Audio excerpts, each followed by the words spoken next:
And again, we're very happy to have the folks from the Christian Harness Horsemen's Association with us here throughout Little Brown Jug Week. There's a look at some of the hardware up close that will be handed out later this afternoon. The Miss Versatility final here for the sponsored by the Oliver Edge Farms, and I think that's the Little Brown Jug over there in the background and to the right. They have some of the coolest trophies here. They do, and they're all different. Yes. That's the old oaken bucket, I think, at the top of the screen there. Yep. A couple of thank yous and shout outs to people tuned into the broadcast. Tony Lisinski up there in Western New York. Happy Jug Day, Dave. Chris and I are both at work, but plan on catching the races on our phones on RTN. So a little cheat there. Great. You, Dave B, and Wendy have been doing a super job. Billy Woodrum, Dave, great to see so much good information shared on the show. We need more of it. Have fun, Dave, Wendy, and Dave B. I love it, win or lose. Sorry to my good friend GB, just can't get Quizzer to behave. That's Gabe Pruitt, of course, in the first race. But he did get the 4th place check. Yes. So, and Billy adds a little handicapping tip here. Just my view, speed doesn't appear much good today. So far, you know, he could be right. The track has played very fairly, yeah. It has, thanks to Tony and to Billy. Again, if you want to send us a note, tell us a story, give us a betting score, we'd be happy to take it 3 ways to get it to us. So, like you said, impressions of the day so far, track playing very fairly, and certainly not going to argue with you. It's been quick this week. I don't know if it's as quick so far today as maybe it was yesterday, but that will play out throughout the afternoon. Of course, the track also plays more fairly when they're all good horses in the race. And that's what we've had so far. Yeah, you know. yeah. Did you enjoy that photo finish there with the 4 of them across the track? Well, that's a race I seeded, you'll be glad to know. So okay. All right. Turned out right for a change. Yeah. All right, we turn the page over to race number 4 here. We've got the stakes action continuing. This is a division of the Standardbred for the trotting colts and geldings of the freshman variety here. Good field of 7, and one of the tougher races I think you could try to handicap today. First time Lasix for number 4 Spring Roll. That would be Aaron Merriman trying to go back-to-back to the winner's circle. This one for trainer Chris Beaver. But all the money right now, Dave and Wendy, so far on the pole sitter, Emma Town Bud, invading from Indiana for Byron Hooley. Yeah, these horses come in, I think, 6 different tracks they raced at, the 7 horses in this race. So, wide open event. Wendy, what are your thoughts? I think that this Emma Town Bud, I think my only concern was, you know, coming in here, 2-year-old trotter has been racing over there in Indiana on the bigger track, going to come in here, going to get the rail on the smaller track. It's always got to be a concern.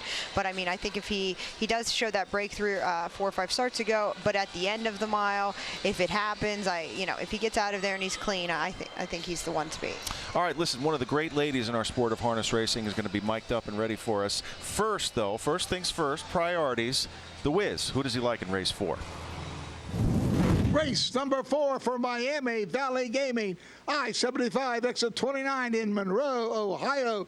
The 4th race is the Standardbred 2-year-old trotting colts, $47,000 on the line, and they can move right on in the Julie Miller stable with her husband Andy. They're tough on the trotting divisions coming in from out east. Worthy of honor, a Cantab Hall winner of $35,000, one-time winner, coming in off a good 2nd place finish out in Philadelphia in the $50,000 Pennsylvania Sire Stakes consolation. Number 1, Emma Town Bud, a Big Stick Lindy coming in from Indiana. We got them from all over the states here, these trotters in the Standardbred. Number 3, McMatters, an explosive matter. We'll have Trace Tetrick in the bike, a $27,000 winner. And number 2, Mr. Walker, Muscle Hill. When you hear Muscle Hill, you got to take notice. 5-1-3-2 in the Standardbred trot, baby, trot for Miami Valley Gaming. Thank you very much, Mr. Wiz. With that, right on cue, here are the horses for the 4th, this division of the Standardbred for the trotting colts and geldings. And guess who is in the announcer's booth? I think Mr. Settlemore will introduce him.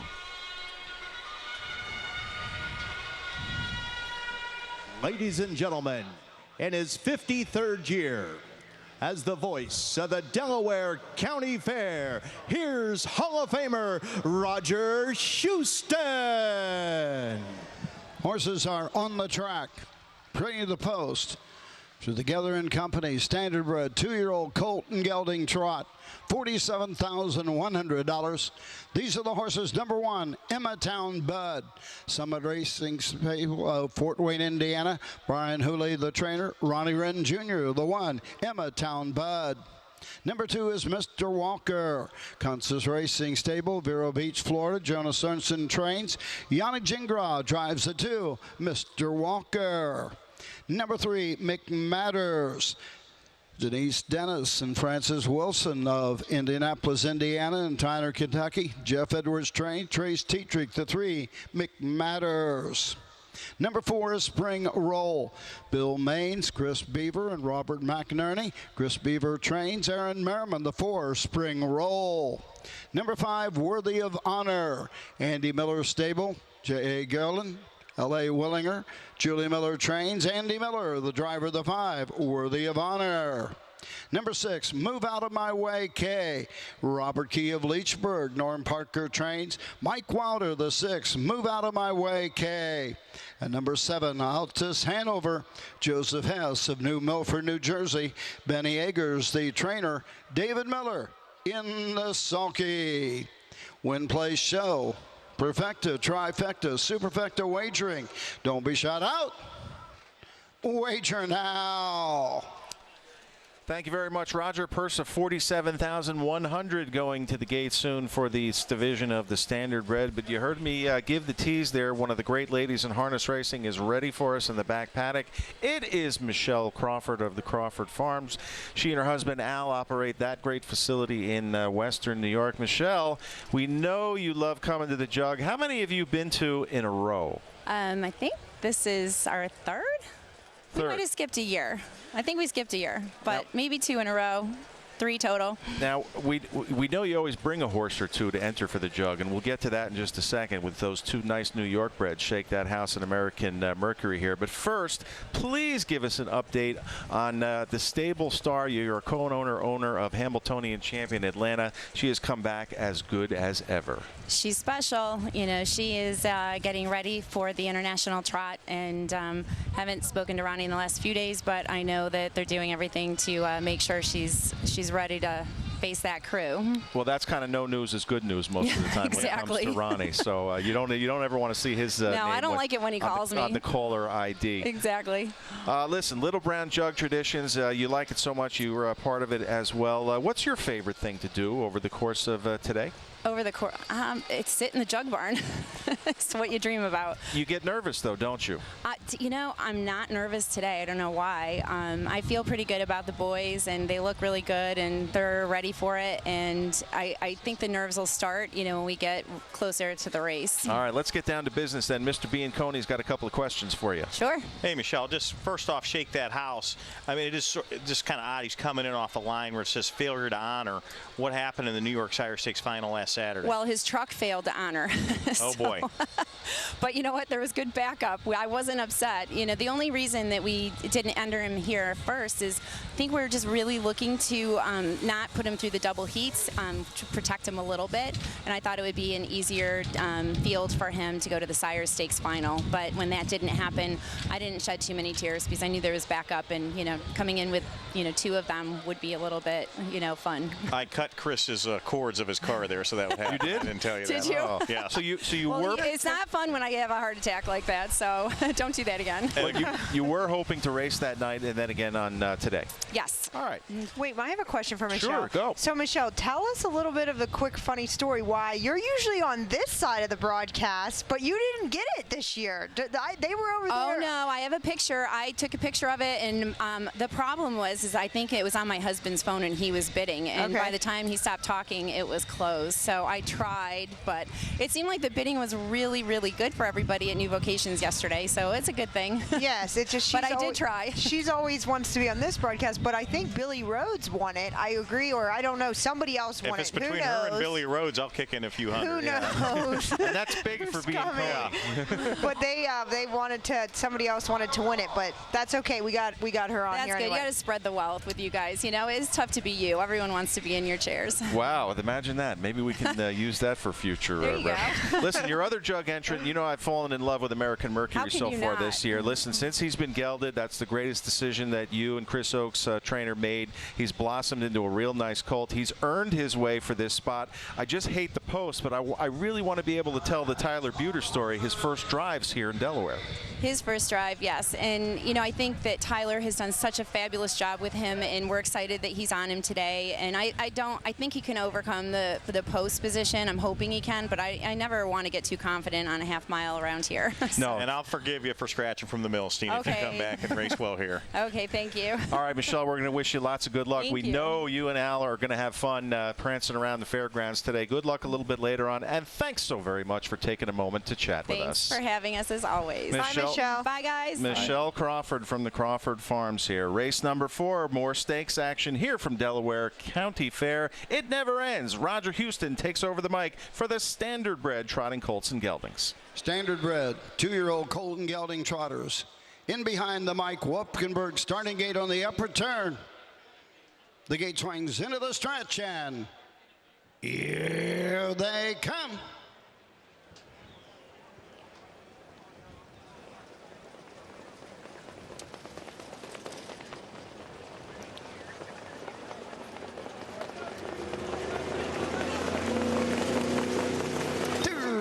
And trotting Emmatown Bud fast out of the gate on the inside. Worthy of Honor up on the outside second. Into the turn. Spring Roll trots third. Racing fourth. Move out of my way. K to the backside. Out to Hanover fifth. Off stride. McMatters and trailing the field following the early break.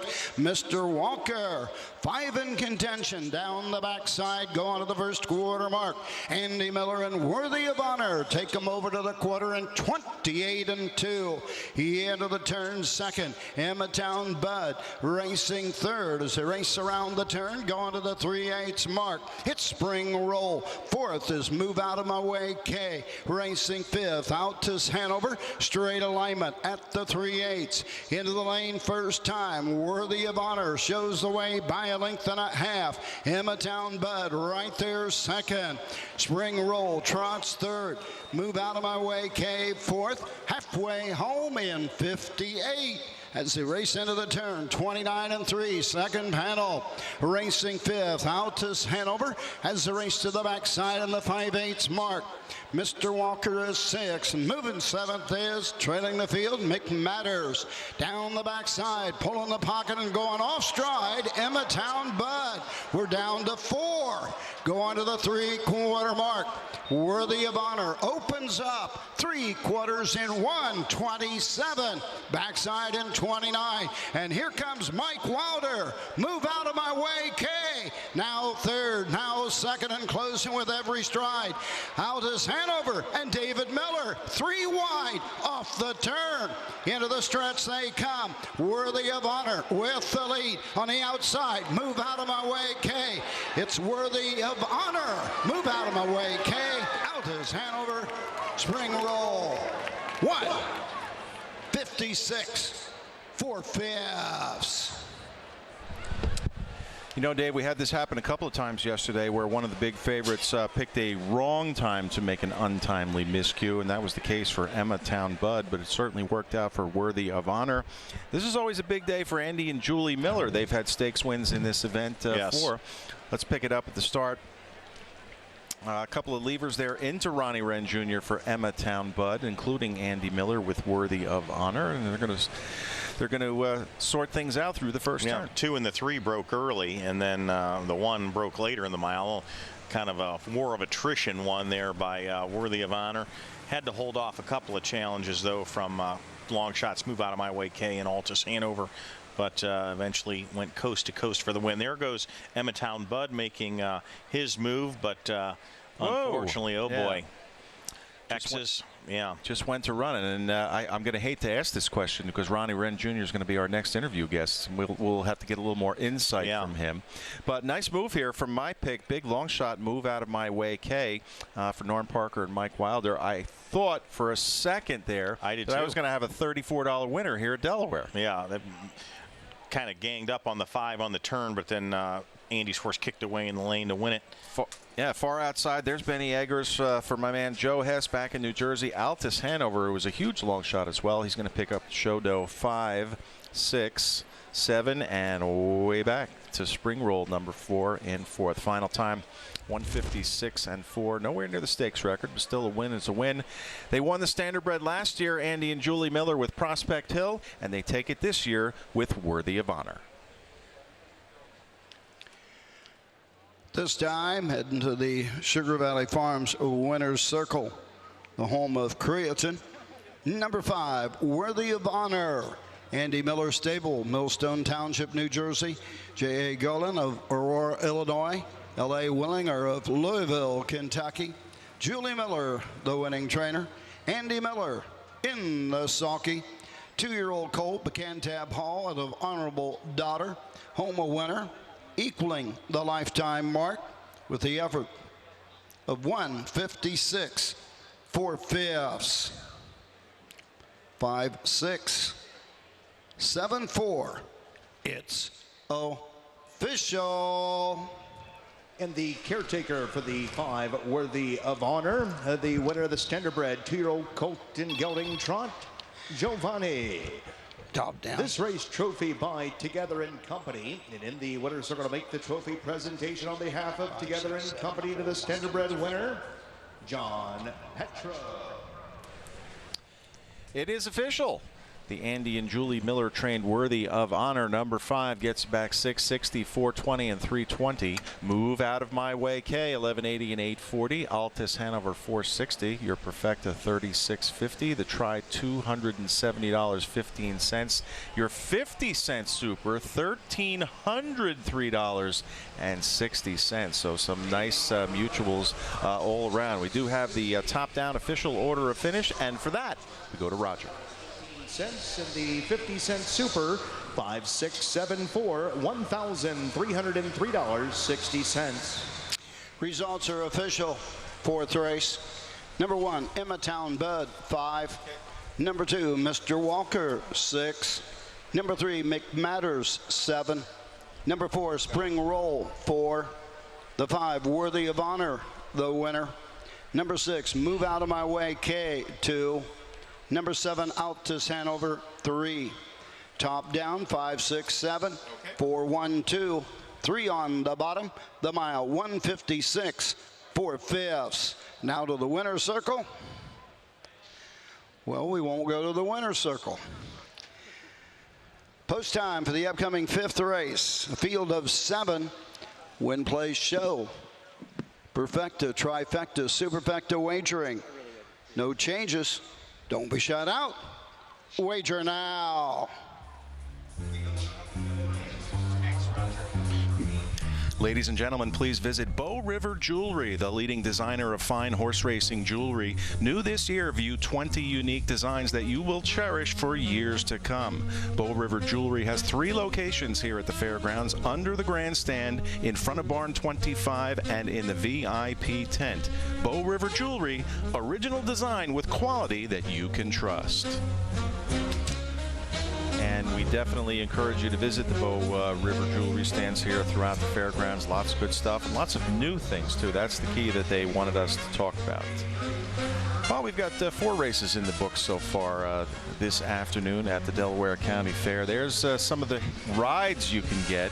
Every once in a while, somebody takes pity on me with a golf cart and trucks my big butt around. But look at this procession here out on the racetrack. All kinds of flags and a military vehicle. Remember, we are at a county fair, and this is what it is all about. Yeah, lots of veterans being honored. Lots of veterans being honored.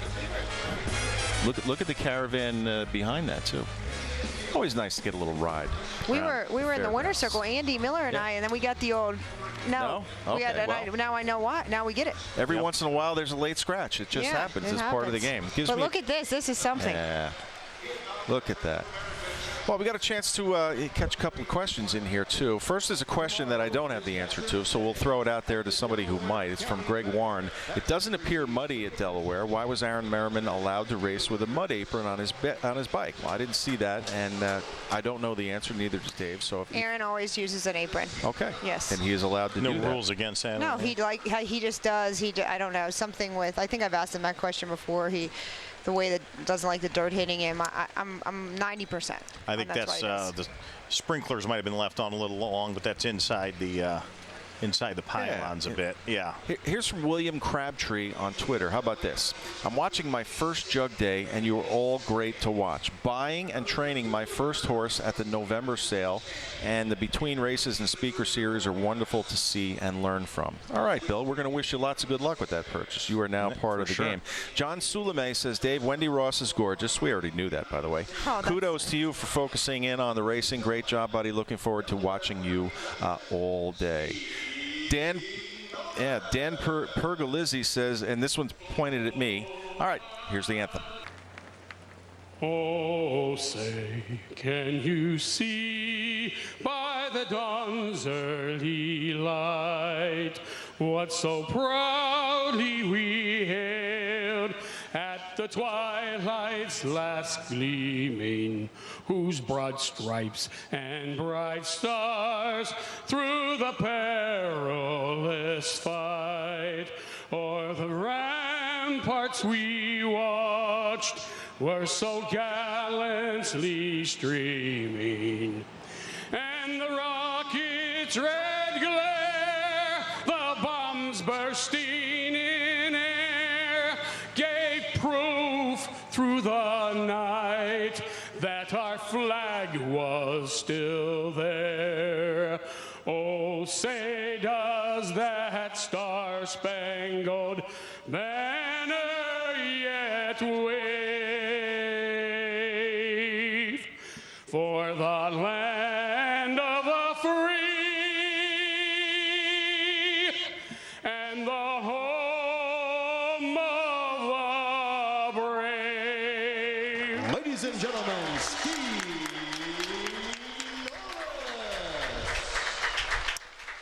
And another stirring rendition of the national anthems of both our country and Canada. Listen, we're still racing here. We've got lots to go here with the people filing in for the Little Brown Jug Day Buckeye Stallion Series action coming up next for the 2-year-old pacing fillies. So that means we need Mr. Pacey to give us a pacing winner. Race number 5 for Miami Valley Gaming, $17,500. The Buckeye 2-year-old fillies in the Stallion Series. She hit the high note. The Nob Hill High 2-year-old filly, trained by Jeff Neissanger. Dan Noble gets the call on this one, a 7-time winner. This is a pretty good filly. She likes the front end, and I guarantee you, Dan Noble will have this one flying out of the 2-post position. Number 1, Pines Triple Nickel is another one that likes the front end. This is a Pine Valley. All Pine Valleys like to scoot out of there. Going to be a pretty good battle. The 1 and 2, watch them leave. Let's see who can get to that first 8th. Quickest of all. Number 5, Narada Hanover, kind of like this one. Another one from the 5 that might out there be leaving. We got a lot of front end speed in here. And number 6, BJ's Rocket. I'll tell you what, and with these fillies like the Rocket, we might have a pretty breezy opening quarter in this one. 2-1-5-6, Pace, baby, Pace for Miami Valley Gaming. Pacey Manning at 2-1-5-6. There is the bugle. That means the Pacers are on the track, so we throw things up to Roger. These are the horses for the 5th race. Ohio Health Grady, Buckeye Stallion Series, 2-year-old filly Pace, $17,500. Number 1, Pines Triple Nickel. Patsy Hall, West Portsmouth, Ohio. Dustin Pfeiffer trains. Brett Miller, the 1, Pines Triple Nickel. Number 2, She Hit the High Note. Thomas Radonsky of Dayton. Jeff Neissanger trains. Dan Noble, the 2, She Hit the High Note. Number 3, The Breeze, Burke Racing Stable, AWS Stable, Jay Malillo, J&T Silva, Purnell Libby, Ron Burke Trains, Chris Page. The 3, The Breeze. Number 4, Let Me Be Clear, Kimberly Price and Bill King Farms, Anthony Price Trains, Aaron Merriman. The 4, Let Me Be Clear. Number 5, Narina Hanover, Folk Stables of Springfield, Ohio, and William Hart of Carmel, Maine. Clarence Falk Trains, Yannick Gingras, the driver of the 5, Narina Hanover. Number 6 is BJ's Rocket, Curran Racing LLC, Red Hook, New York, Jessica Milner Trains. Kurt Sugg drives the 6, BJ's Rocket. And number 7, Beautiful Life, Springhaven Farm, Utica, Ohio, Timothy Lane Trains. Cameron McGowan drives the 7, Beautiful Life. Win, Play, Show, Perfecta, Trifecta, 50-cent Superfecta wagering on the 5th. Don't be shut out. Wager now.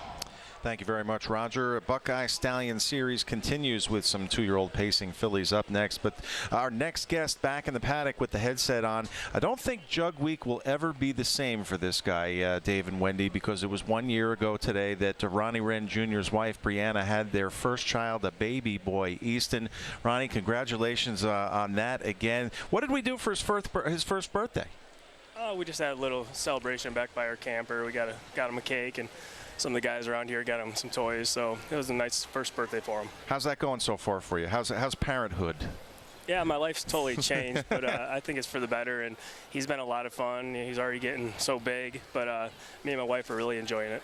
One thing about you that I always love to hear and read stories about, you're excellent with the kids, especially when it comes to any kind of work professionally at the racetracks when they have signings and things like that, take a picture. So, thanks to you on behalf of all of us in the industry. We do appreciate it, and I hope you know that the fans appreciate it. Oh, you're welcome. Thank you very much. I enjoy kids. I like being around kids, and we need to keep this business going forward. We need the younger generation involved, so I do my best. And I work with Ronnie on a day in, day out basis at Northfield, and he's a pleasure to work with from the race office standpoint, with the fans, you name it. Yeah. And I still, as a former baseball player, Ronnie, I still think it's so cool the kid's name is Easton. I do too. That was when you gave us the name last year, I was so happy to be putting that out. Listen, let's turn our attention to business here, because we know you got to make some money to buy some baseball bats for him at some point in the future. How's your Jug Week going so far? It's gone pretty well. I won a couple of Breeders' Stakes, and that last race wasn't very good, but that happens sometimes. But no, I've had a lot of fun, and hopefully I can win a couple today. Now, I got to ask you, Emmetown Bud, what do you think happened? It looked like you were getting her ready to go and move to the front there, and he just went to running for some reason. Yeah, I was happy taking the 2-hole trip. At Delaware, it's a great trip if you can get out. So to me, Andy's horse seemed like he was struggling in the turn, so I wanted to move when I did. And my horse has never made a break, other than I think one time at the finish, and I don't know what happened there. But I don't know. I think he just took a bad step and made an uncharacteristic break. What did Byron tell you before the race? He told me he's good. He put him on the gate. He's really good to drive. He can leave out of there. And if you look at the program, he shows a bunch of ones on his lines. But, he really caught me by surprise when he made that break. All right, listen, we know you know how to win, because back in February you went over that 5,000 win plateau. So, again, congratulations on that. I know it's back to the winter here, but on we roll to 6,000. What are we looking forward to the rest of Jug Day today? Give us a little clue on some of your drives. I got quite a few in for Brian Brown. I'm hoping Rock Candy's better. He hasn't really been himself, but Brian said he's done some work to him, and he hopes that he'll be a lot better today. But other than that, I think I'm driving a nice mare in Miss Versatility Satin Dancer for Byron, so hope we can change our luck in that race. Yeah, Ronnie, Rock Candy started out the year on fire. He was 6 for 6. He had an invite to the Milstein in hand. What went wrong with him the last couple of starts? Unfortunately, that those things do happen in our business. Like the horse was razor sharp, and I think he started to have some bleeding problems. So they put him on Lasix, and hopefully now the Lasix is really starting to help him. But I'm not sure if he'll be 100% today, but I know Brian's doing what he can. Post position certainly worked out in your favor, but you are in against Black Hole and Yankee Boots, all three of you drawn in the same division. Yeah, the rail here is a big advantage, but those two horses are razor sharp right now, so it's going to be a tough race for sure. Yep. All right, let me give you a little good news about Satin Dancer. I just got a tweet message from Travis Alexander, who had been training her earlier. Whole time I had her, we were fighting a foot abscess. Last 2 wins, she was finally sound. Last start, bad drive. Okay, that happens. She will be rolling today, so there's a little news for you in case you didn't get that. Okay, makes my decision easy then, right? Hey, I'm glad I was able to pass that along before the race instead of after the race. Hey, Ronnie, they're getting ready to go to the gate here. Thanks for taking a couple of moments with us. Good luck the rest of today and the rest of the season. You know we will be watching. Right, thanks, guys. All right, appreciate that. Ronnie Wren Jr. taking a few minutes to pop on the headset with us here at the Delaware County Fair. Race number 5, the wings of the Mike Webkenberg starting gate are open. The 7 pacing fillies are ready to go, so it's up to Roger. Buckeye Stallion Series 2-year-old filly pacers in behind the gate. The gate swings around the turn, and here they come.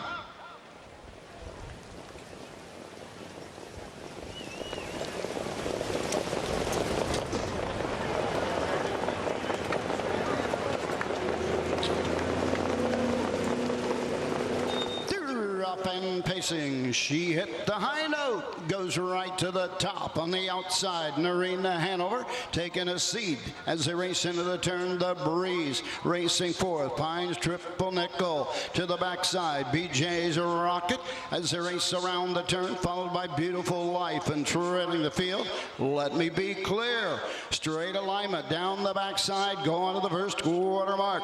She hit the high note. Opening panel 28-1 as they race into the turn, going to the 3/8 mark. She hit the high note, and Dan Noble showing the way. Right there second is Chris Page with the Breeze. Pacing third, Narina Hanover and Yannick Gingras. Tips to the outside. On the move on the outside. Here comes Kurt Sugg and BJ's Rocket as they pass the stands first time. Coming to the halfway point. Out and following the cover, Kim McGowan and Beautiful Life. Halfway home in 58. 29-4, second panel. As they race into the turn, we got 4 in, 3 out, going to the 5/8 mark. She hit the high note, the leader. BJ's Rocket on the outside second. The Breeze pacing third. Fourth on the outside, Beautiful Life. 3 wide. Here comes Narina Hanover and Yannick Gingras. Now fifth, now fourth, now third. Closing with every stride. 3 quarters, 126-1. 28-1 backside. She hit the high note on the inside. Narina Hanover on the outside second. Racing third, BJ's Rocket on the inside. That's the Breeze. Less than an 8 to go.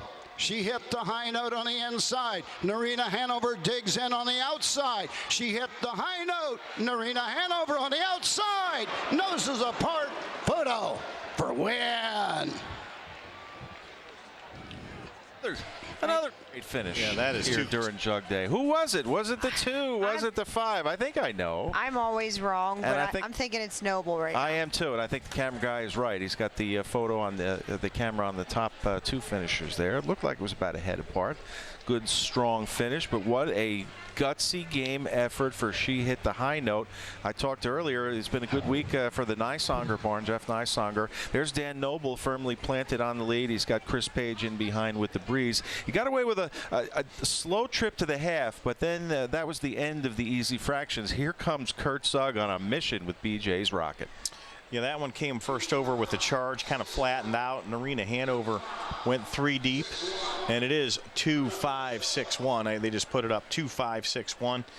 Narina Hanover 3 deep. It looked like she was going to circle them, but then, as you mentioned, she hit the high note, really dug in the stretch, and was able to hold her off by the smallest of margins. Turning for home, inside She Hit the High Note, outside Narina Hanover, and just enough separation, I think Dan was able to get there. A resurgent Yannick Gingras with Narina Hanover. Here comes the wire, and yes, hanging on by the barest of margins is She Hit the High Note at off odds of 2-1. There it is. That's how close it was. We're right next to that shot. We get to see them cross the wire right in front of us, about 35 feet away.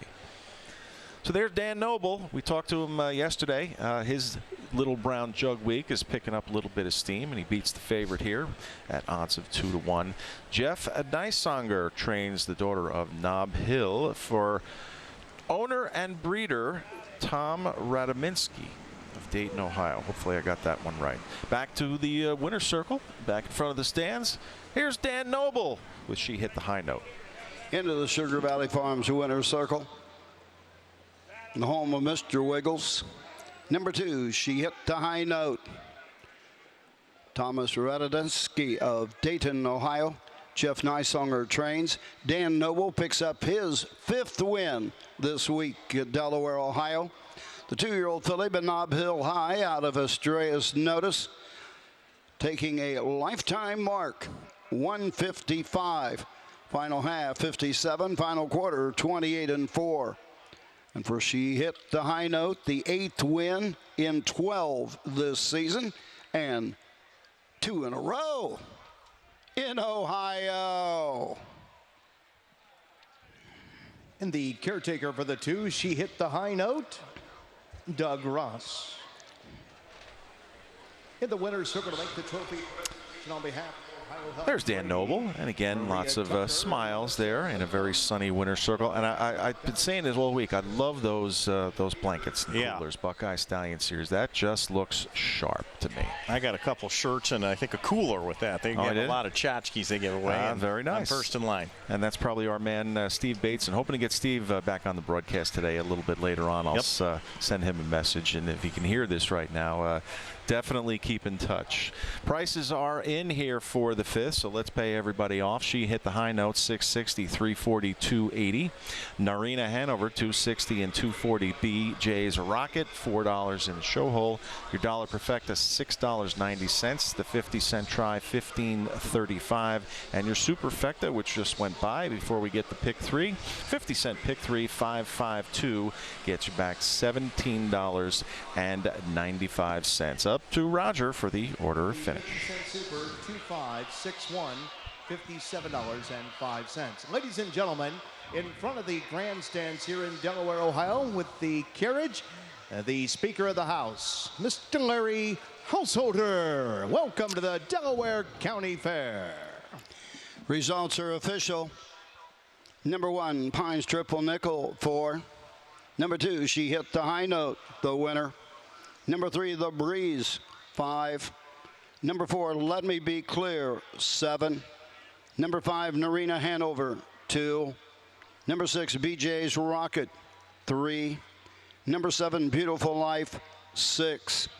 Top down, 415, 723, 6 on the bottom. The mile, 155. Upcoming 6th race. Win, Play, Show, Perfecta, Trifecta, Superfecta wagering. The pick 3 for races 6, 7, and 8.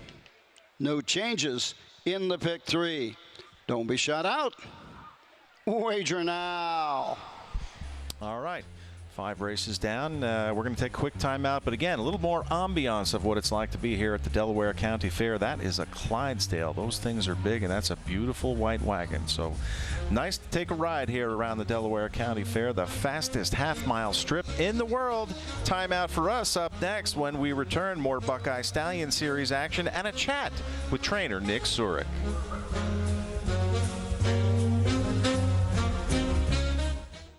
Our passion and our promise to breed the best and sell the best so you can race the best. Crawford Farms, home to more than 100 impeccably bred broodmares, sharing lush forever fields alongside racehorses and retirees. They call it the sport of kings. We call it the love of champions. From our farm to the winner's circle, share our passion. Crawford Farms. Sugar Valley Farms is proud to be a part of the sports rejuvenation in the Buckeye State, dedicated to providing the best stallions available at any price point. World champion pacer Down by the Seaside joined their star-studded roster in 2018, joined by Breeders' Crown champion and Kentucky Futurity winner Creatine, Mr. Wiggles, sire of 2015 Horse of the Year and Little Brown Jug winner Wiggle It Jiggle It, and 2009 Pacer of the Year Well Said. For more, log on to SugarValleyFarmsStallions.com. Back at the Delaware County Fairgrounds. Up next, the 6th race, full field of 9. This is 2-year-old colt and gelding pace, Buckeye Stallion Series, 4th leg, 1st division on the card. And Cousin Louie a lukewarm choice from post 2 at odds of 4 to 5. But really getting into the guts of the card here, where there are a lot of full fields and some pretty wide open events. Should note we have 2 guaranteed pick 4s coming up. The first one, 15,000 guarantee, and I'm guaranteed we'll blow that away. That starts in the 9th race and it goes right through the 12th, which includes Wiggle It Jiggle It. Then of course we got the bigger $20,000 guaranteed pick 4, which again is a very conservative estimate, and that starts with the first heat of the jug in race 15. And we'll take a look at that photo, Wendy. That was tight. It was close. Noble held off Yannick there by about about a nose and a half. You know, thinking about those 2 pick 4s moving forward on the card, they're tricky. Yeah. Which they're supposed to be. Yes. But they are, especially the fact that you have the Wiggle It Jiggle It race. The 12th race is very tricky. I just don't. I'm glad I don't have to pick a winner in there, because what do you do with one of the greatest horses of our generation off a 3-year layoff? I just picked him out of respect. Right. I was doing my picks back at the camper, and someone was like, "You can't pick him." I was like, "I'm picking him. I don't care." Got a nice break with Lion Snyder coming up sick and scratching in there. That makes his job a little easier, but still some old classy horses in that race with him. You know, I mean, he's clearly the class of the race, but is he ready to go? I would like to think if we're going to see it today. It's the first time I was trying to write a condition for a horse coming off a 3-year layoff. I mean, and so I came up with 9 words of 30,000. Have you ever seen a horse off 3 years? I have. Amish trotters. Well, yes. Or I would say horses that haven't started till late in their career. Yeah. But for me, I've never seen a horse off 3 years. Usually they're not coming back off a win in like 3.9 million before that. No, this is a first time. This is a unique situation, but I thought it might be where he drew in against a bunch of tomato cans, but there's some pretty decent stock in there with him, to say the least. Well, you know, it was just so great that he could go on and, you know, as a gelding and make that much money in his career. But this is when you see this type of thing for a gelding. You know, obviously if he was a stallion, he would have went on to breed and do other things. So, you know, now you kind of got to deal with this, that the horses lose a step. As a race secretary and a fan, I root for the geldings to do well, because I know they're coming back. Right, I mean, for sure. You know, like talking about the thoroughbreds justifying, he's got his own set of issues now. He raced 6 times. I mean, you know, I know he won the Triple Crown and everything, but that's like, it's ridiculous. I know, it's he raced 6 times. Well, as we were talking about in the speaker series today, Casey Coleman, you know, McWicked obviously came up, and he's 8, and she said he's tremendous. The fact that he can come back and still race that hard against these younger horses, and that's what, you know, makes it tough. Like Wiggle's 7 years old. Yes, he did take the time off, but I clearly think that he owes nobody anything. And, you know, the Teague said, we're not going to bring him back until he's 100% ready. And even at this point, I think they've shown that they're not, you know, really wanting to, like, give it everything he has until they feel he's 100% ready. Could today be the day? I'd like to see it, to see him be at his best today. But well, we'll have more time to talk about that, but focusing back in on this 6th race, let's hear what Pacey has to say. Race number 6 from Miami Valley Gaming. It all starts the 2020 meet January 3rd to May 3rd of the North American Driver Championship. The Wiz can't wait for all the action at NVG. It's race number 6. It's the Buckeye Stallion Series, $17,500 online. It's the 2-year-old Colts First Division, number 4 Bargain Shopper. This one a winner of $20,000. 7 times out of 8 in the winner's circle. Dan Noble trains this one. Number 5, Dig Danny Dig, Brian Brown. Brian Brown has this one in here off a 4-race win streak. Noble and Brown meeting up. This could be a real good matchup. Number 1, Frisky All Night. Wiz can get a little frisky, you know, too. And number 3, Fast Start. This is a good one. 4, 5, 1, 3. Pace, baby, pace for Miami Valley Gaming. Right back at it, Wendy. Pacey went with a bit of a long shot there. Bargain Shopper opening up at 7-1. The fans' early focus is on the 2, Cousin Louie. This one coming in off 3 fair wins in a row. You know, we've talked about that this week. The fair level is kind of the C. Moving up now to the B level is Cousin Louie. This Buckeye Stallion Series is like the B level. And then the Ohio Breeders' Championship / Sire Stakes is like the A. So Cousin Louie's done pretty darn well in the sea level, though. He's got 9 wins in 3 places and 12 career starts.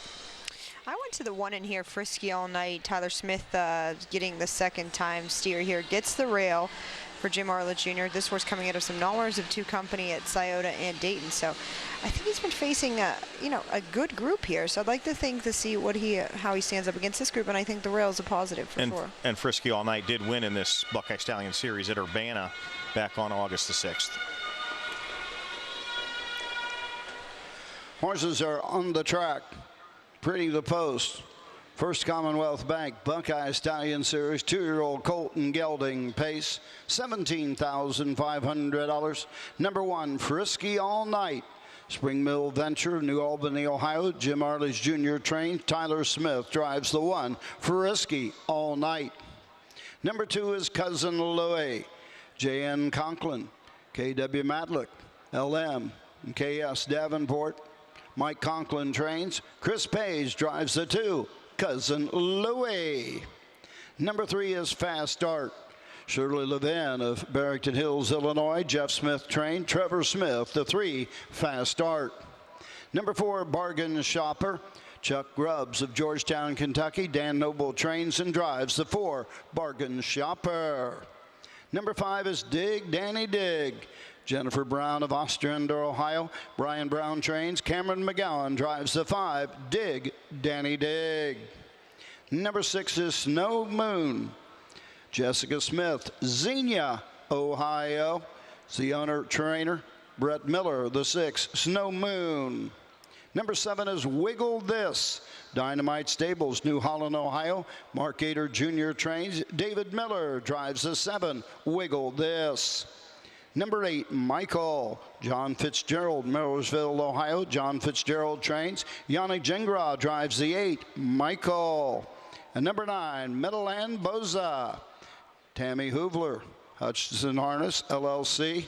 Mike Metters trains. Chris Presley drives the 9, Meadowland Boza. Win, Play, Show.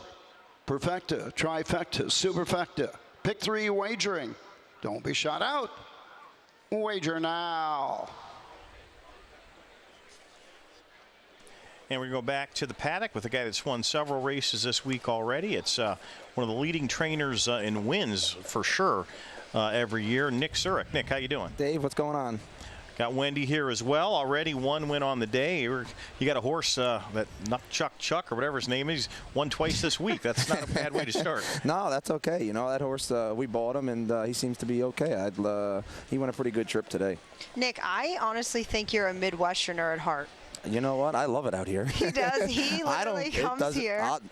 This is the first year I've actually raced overnights here and not just the stakes, and I'm bringing more next year because I love it. And back in New Jersey, we don't have the fairs. We don't have the things like this. And, I mean, this is what harness racing's about, you know? I mean, look at the grandstand today. You don't see this anywhere. Yeah, it's definitely a unique event. How about when you enter some overnights and then you look on the overnight sheet and you're in against Wiggle It Jiggle It with one of the overnights? Yeah, that thanks. You know, I was in the log cabin the other day and Roger come up to me and showed it to me like it was a secret. My horse is already on the trailer, but you know what? Like I said, if I could do anything to help the sport and grow it, and you know, if I didn't, you know, Dave, you know, if I didn't enter the extra horse, we weren't going to split those divisions, and then we would have had one less race on the card today. I would have raced one less horse, and it's just not good for the business. So you know, the more positive things we could do, the better off we are. Yeah, you're a super game trainer. That is without question. Dave, don't let him fool you. If he could have had the Wiggle It Jiggle It of the group and he was the Wiggle It Jiggle It, he's fine with it. So don't let him fool you. If he would have played that game, it would have been no big deal. Listen, the Wall win the Camelot Classic. I sent them to Cleveland, and then I'm getting trashed because I took him to a fair in Pennsylvania because it was the closest one 3 hours away for $1,000. So, you know, if I could do it, I would. Exactly. That's what I'm saying, yeah. Now, Nick, you have some game owners as well. You had a couple in the Jugette yesterday. Yeah, we got our money back there. You know, Andy Willinger actually owns both of these, and you know, my fiance Tony Ann. We went to the Meadowland sale last month, and the Spectrum that's in the jug. I kind of got it easy on her because the first couple I bought, they were freehold horses, and you know, she just thinks we buy them, go to Freehold, and win all them races, so we could do it anywhere we go. Easy game. Tony Ann is very spoiled. You know, so she picked this out. I mean, we were at the Meadowland sale, and she says, "What about this one?" And actually, actually didn't look bad. I mean, Tactor give $330,000 for him as a baby and out of somewhere over a rainbow, and just his pedigree was there. Sometimes I'm a believer. They get lost in the Burke shuffle or the Tactor shuffle, and I think we bought him for $18,000. We got all our money back on him in 5 starts, and you know what? Take a shot. We're here this week. It's $7,000, and for me, it's fun. Nick, next year, if we speak with you, you won't be a bachelor anymore. You'll be a newlywed this time next year.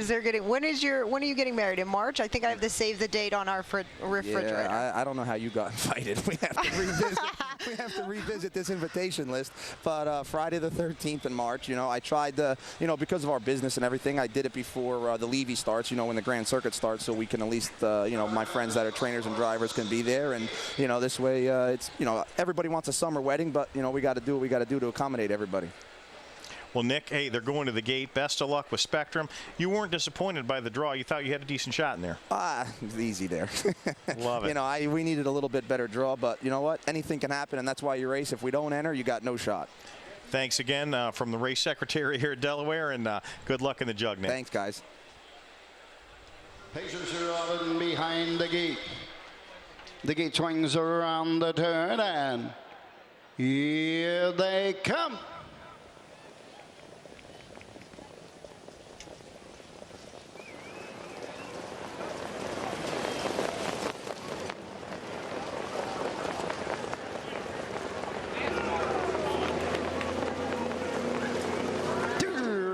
And pacing Bargain Shopper, middle of the track, goes for the lead. Frisky All Night on the inside, second. Taking a seat, Cousin Louis third. Racing fourth in the second tier, Meadowland Bosa. As they race to the backside, racing fifth is Fast Start. Pacing sixth, Dig Danny Dig. Seventh is Snow Moon. Racing eighth, Wiggle This. And trailing the field, go on to the first quarter mark. Michael, opening quarter, 27-4. Around the turn, going to the 3/8 mark. Chris Page has moved Cousin Louis to the front. Bargain Shopper is there second, racing third. Frisky All Night on the move for Tyler Smith. Now third, closing on the outside with pace second. Coming to the halfway point, Cousin Louis halfway home. 57-1 fifth. 29-2 second panel.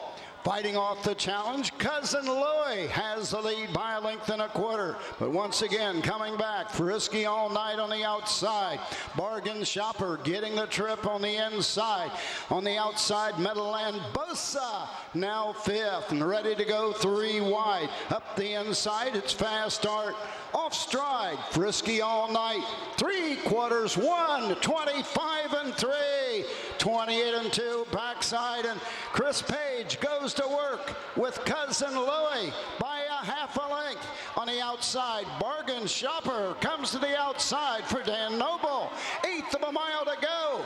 It's Cousin Louis, Bargain Shopper on the outside. Cousin Louis, Bargain Shopper on the outside. Coming to the wire, Bargain Shopper. 154, 3/5. Well, that was a nail biter to the end. Noble got the trip, and looks like he was going to come out of the hole and go right on by, but Page still had some left in the tank, and these two battle it out down the stretch. As you can see going here into the first turn, Noble knew what he wanted to do. Takes the lead, but no, not for long. Page says, I'll take it. Puts Cousin Louis on the front.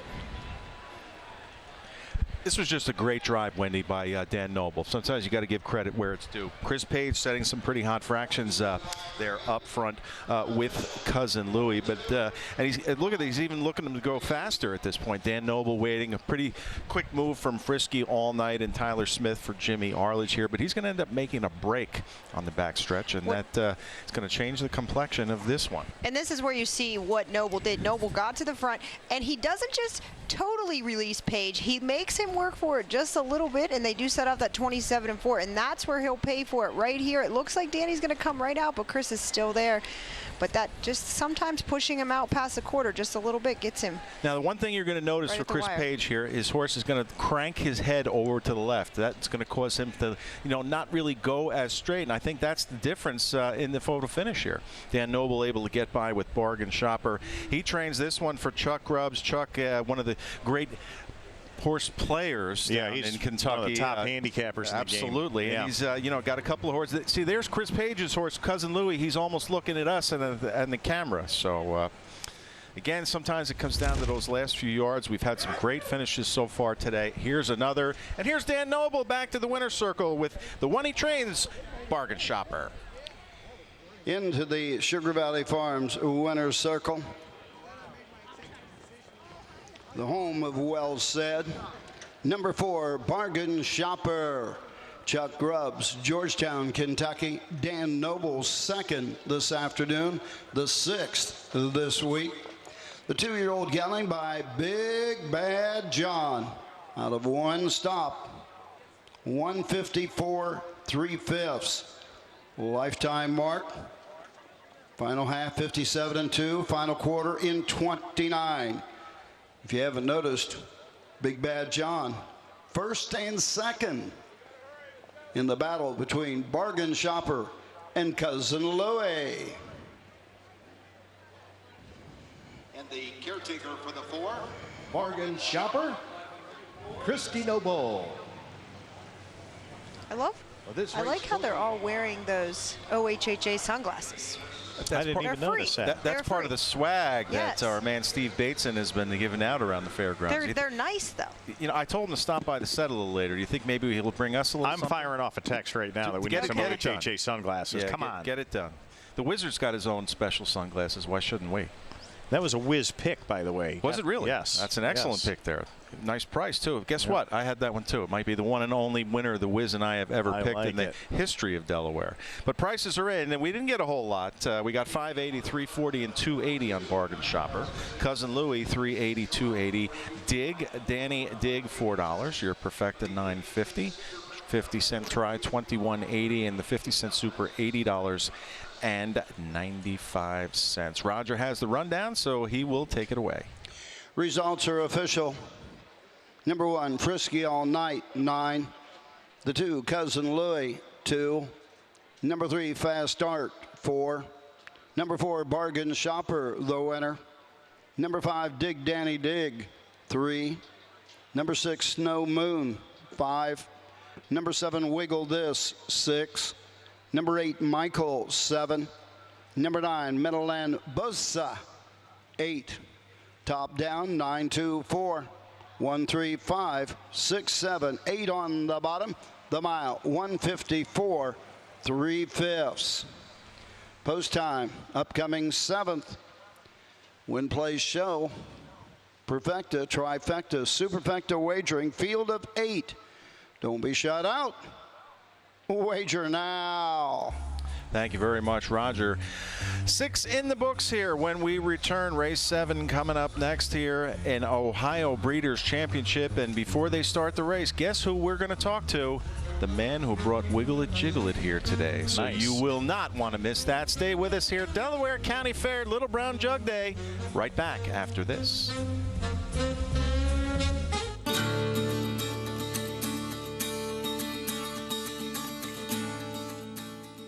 Giving thanks for Christ's hand in the beauty and talent of these animals. You'll see us doing just that at training centers, at racetracks, and farms across the continent. He was born in a stable, and when you look at the stable, we're surrounded by stables. For the Christian Harnessed Horsemen's Association, it's our mission to keep Christ alive in harness racing. But all this good work, God's work, can't continue without help. You see, in order to meet our mission and provide faith-based support to the harness racing community, we rely on the generous donations of individuals like you. As part of our Racing for Christ program, you can pledge a small percentage of your horse's earnings to the Christian Harness Horsemen's Association to support our ministries. Every one of you here have an opportunity to enter into heaven's. Do you know there's a winner's circle? Into heaven's winner's circle with a victory in Jesus.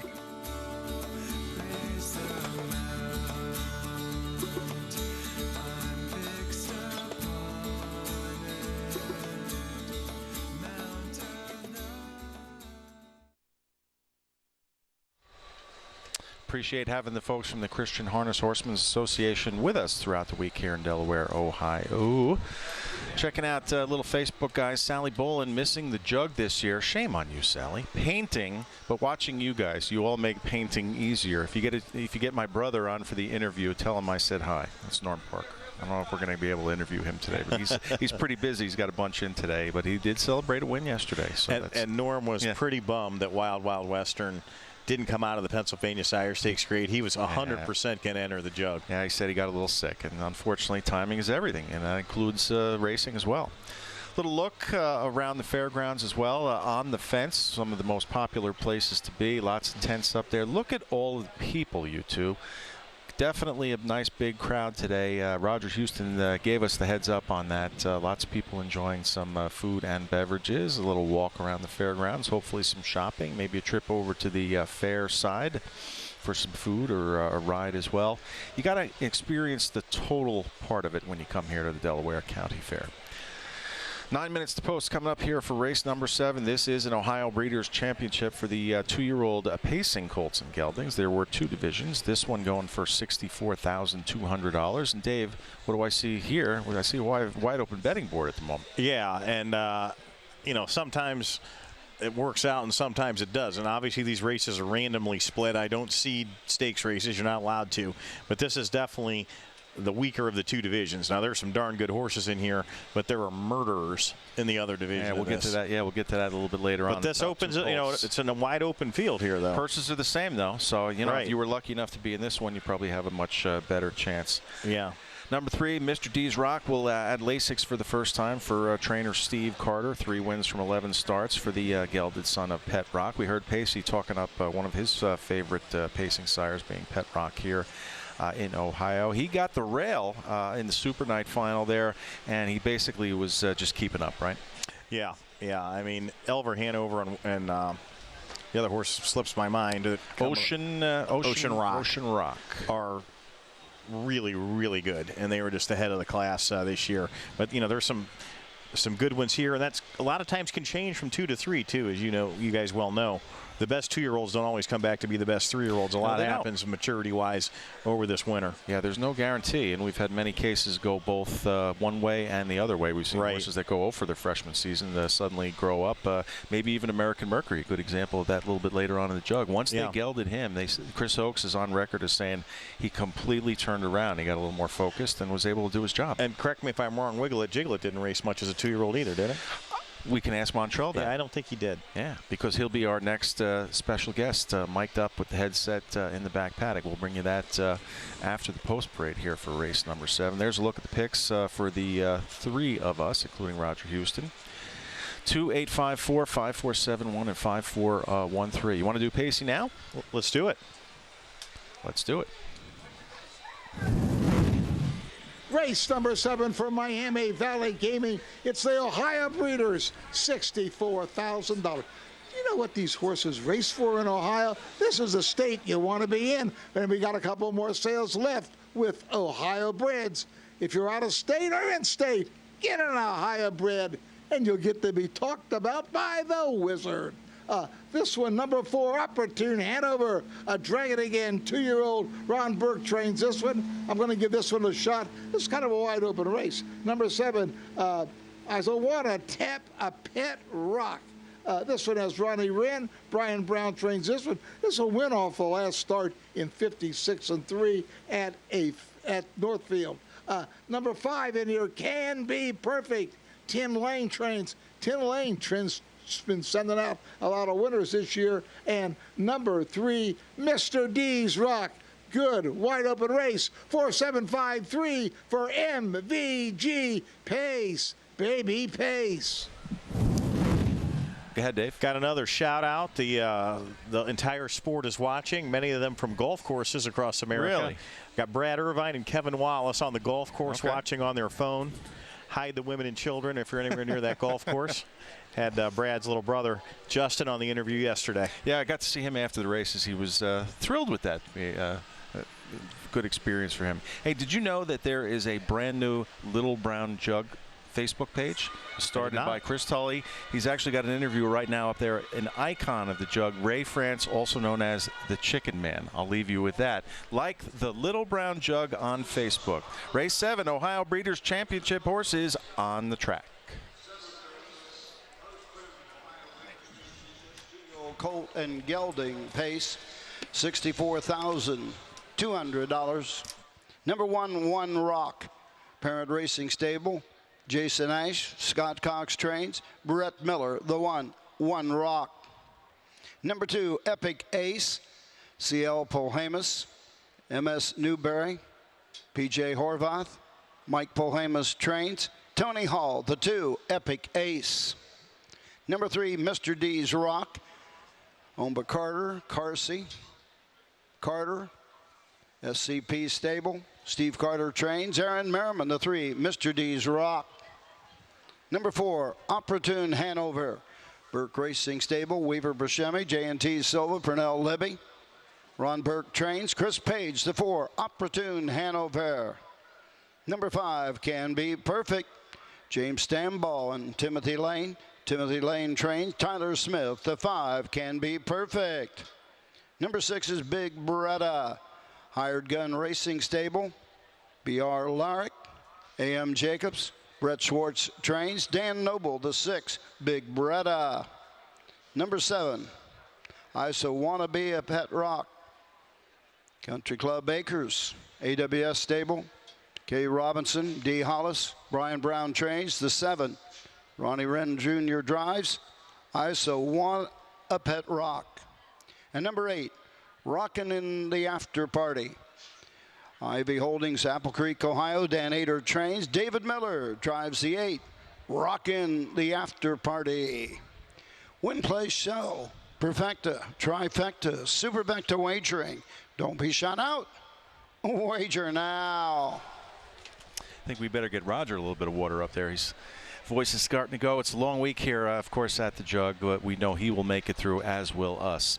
We got 3 minutes to post on the board here for race 7, so that gives us plenty of time to talk to our next guest. And I want to call him one of the heroes so far of Jug Week. It's the one and only Mr. Montrell Teague.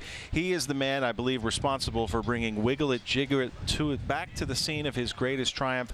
Montrell, again, on behalf of all harness fans out there, everybody is looking forward to his reappearance today after 3 years since his wonderful moment over these grounds.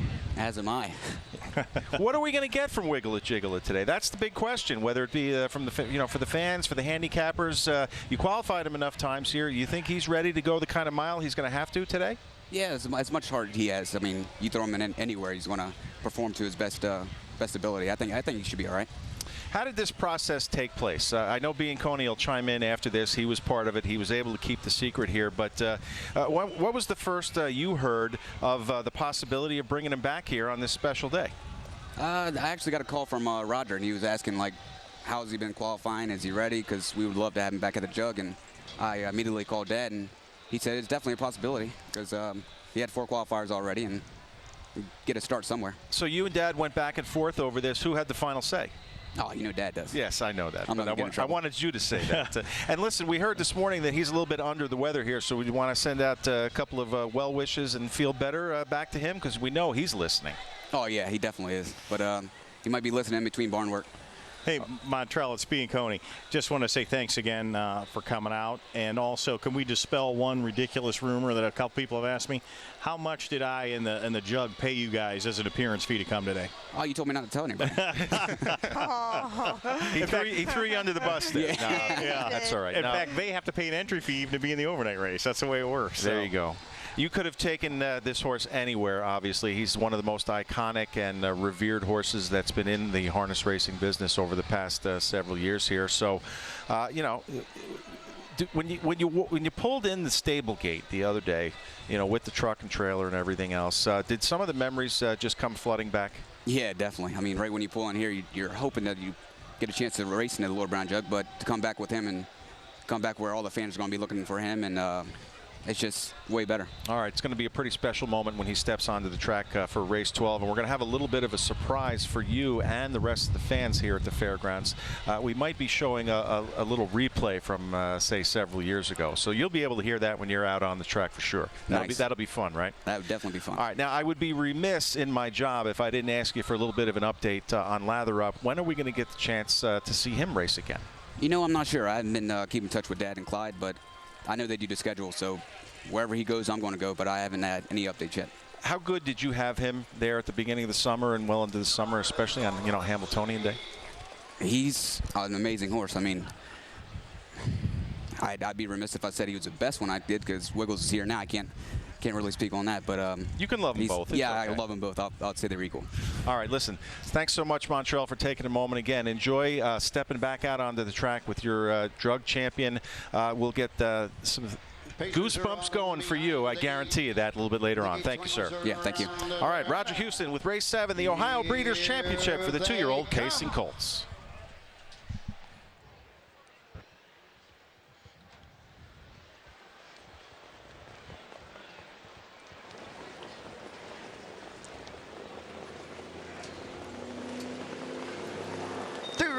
Up and pacing. I So Want a Pet Rock goes for the lead on the outside, goes off stride.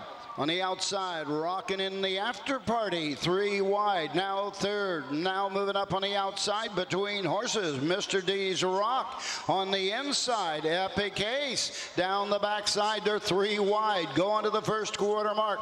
Mr. D's Rock and Aaron Merriman gets the lead, but continuing on the outside, rocking in the after party, and David Miller now to take the lead. Opening quarter, 27-4. As they race around the turn, going to the 3/8 mark. Epic Ace racing third. Opportune Hanover is fourth, racing fifth. One Rock, sixth on the outside. Can Be Perfect racing seventh. Big Beretta treading the field, coming to the halfway point.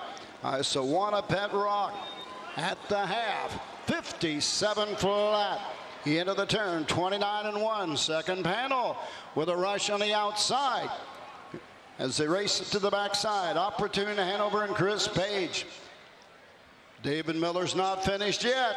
Rocking in the after party by a neck. On the outside, Opportune Hanover. Up the inside, Mr. D's Rock. 4 wide, Can Be Perfect. 3 quarters, 125-4. 28-4 backside. Mr. D's Rock and Aaron Merriman has the lead. 3 wide. Here comes Big Beretta and Dan Noble. Now third, now second with an 1/8 of a mile to go in Ohio. Into the stretch, Mr. D's Rock. Closing on the outside, Big Beretta. Big Beretta on the outside, Mr. D's Rock. Noses a part of the wire. We got a photo for win.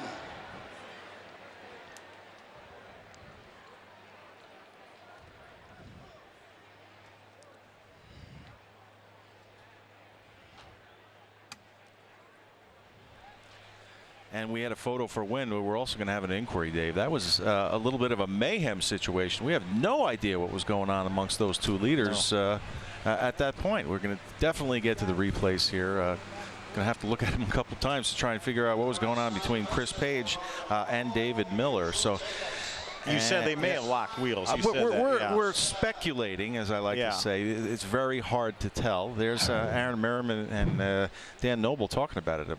We pick it up to start. We've got Blast Out leaves here. Going off stride is the 7, I So Want a Pet Rock. Even wider is the Buckeye, David Miller, with Rockin' in the After Party, and he's going to continue 5 wide into the first turn, but he is going to get to the front, and that will be a key part of it. Now, to the front. This is after the, no, this is on the backstretch. So here's Dave Miller on the backside brush, making sure that he gets to the front. Mr. D's Rock, Aaron Merriman, perfectly happy to let that happen. But here's the battle. An attacking move from Opportune Hanover. And what did you see there, Dave? They were obscured for a moment, but it looked like they must have locked wheels, because for both of them to pull up like that, I mean, Wendy, what do you think?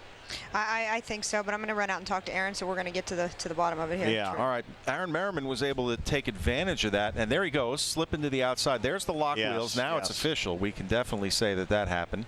Aaron Merriman trying to take advantage of that, but the race wasn't over after that. A lot going on from there. Yeah, that one got a little Western, or Sam would have said, to say the least. 100%. Meanwhile, the numbers have been posted on the board. It's 3-6-1-5 on the board. So the biggest beneficiary is going to be Aaron Merriman. He's going to hold off Big Bretta and Dan Noble, splitting horses. Late burst from Wad Rock, who had a pretty slow start. He just got underway a little too late. They hit the timer in 1:55.2. There's a look at the inquiry sign. And if this does stand, it's going to produce some pretty good boxcar numbers here. Yeah, that nearly blew up the toe port if Big Bretta would have gotten up. But Mr. D's Rock for Aaron and Steve Carter held on for their 4th win of the year. 3rd in the Sire Stakes final, comes back and wins the division of the Breeders' Championship. Like we were saying, the advantage of drawing in this division. Yes, for sure. Here's Roger. Remains posted, but does not affect the first 4 finishers. 3-6-1-5. The inquiry sign remains posted, but does not affect the first 4 finishers.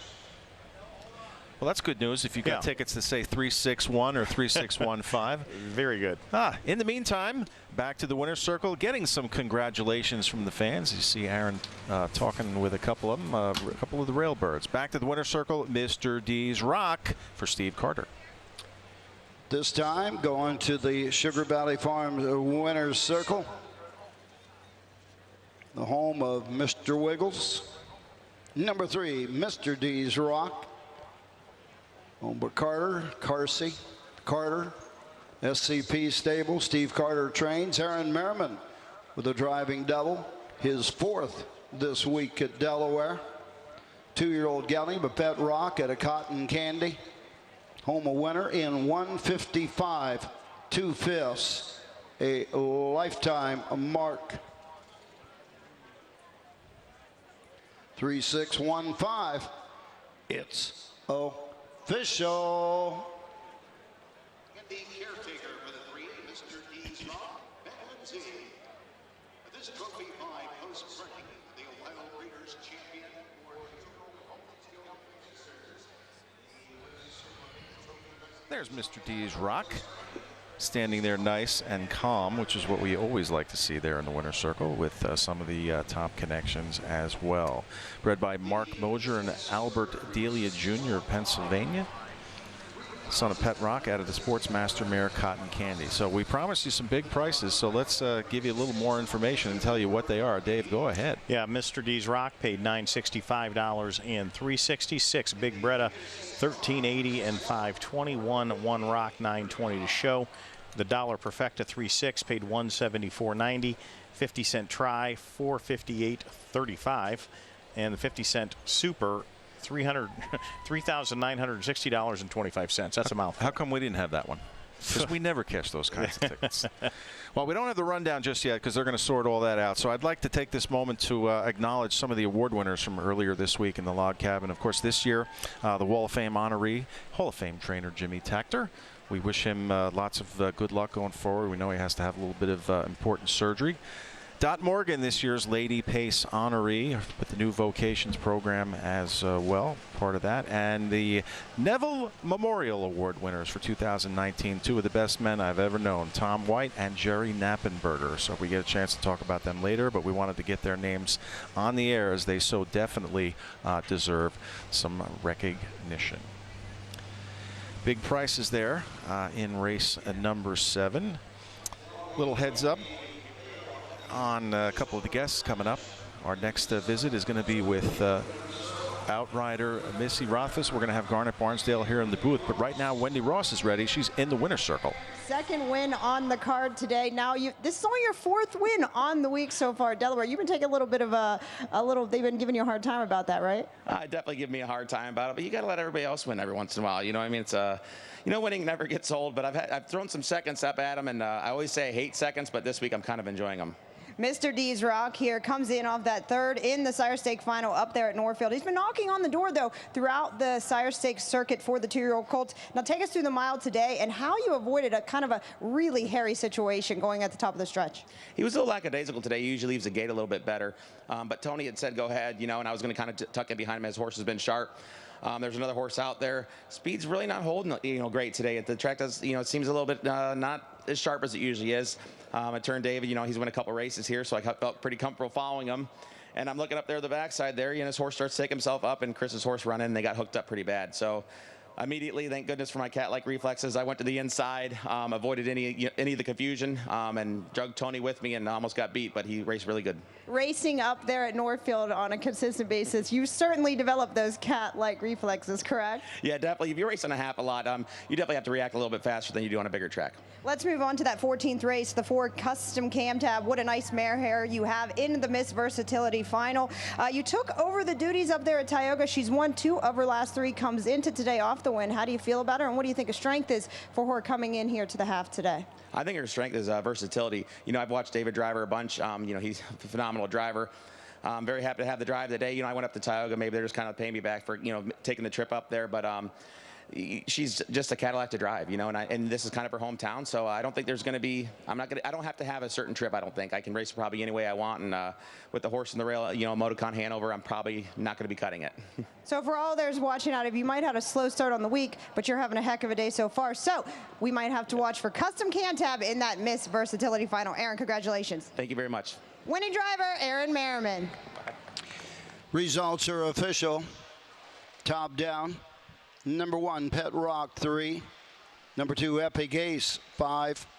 The 3, Mr. D's Rock, the winner. Number 4, Opportune Hanover, 6. The 5, Can Be Perfect, 4. The 6, Big Beretta, 2. The 7, Isowana Pet Rock, 8. The 8, Rockin' in the After Party, 7. Top down, 3, 5, 1.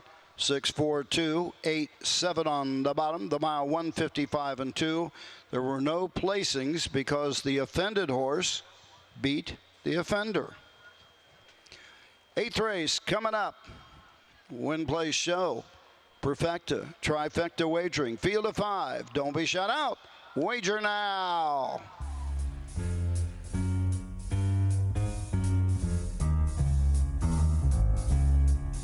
Ladies and gentlemen, please visit Bow River Jewelry, the leading designer of fine horse racing jewelry. New this year, view 20 unique designs that you will cherish for years to come. Bow River Jewelry has 3 locations here at the fairgrounds, under the grandstand, in front of Barn 25, and in the VIP tent. Bow River Jewelry, original design with quality that you can trust. Lots of good stuff available from the folks at Bow River. If you happen to have had that Superfecta in the last race, you could definitely buy a couple of good things here. Hey, some really good information via Twitter from our buddy Barry Vickroy, who we had on the other day, of course, big announcer here in Ohio. Mr. D's Rock is a full brother to Rock Candy.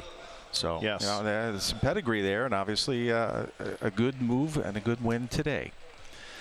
8 minutes on the board until we get the Old Oaken Bucket going for the 3-year-old trotting colts. $95,425 here. Gives us a chance to introduce our next guest here in the booth. One of my good friends, one of the best handicappers in all of North America, and a fellow foodie. That is Garnet Barnsdale. Garnet, welcome to the booth here. We try to get you on each and every place that I get the opportunity here.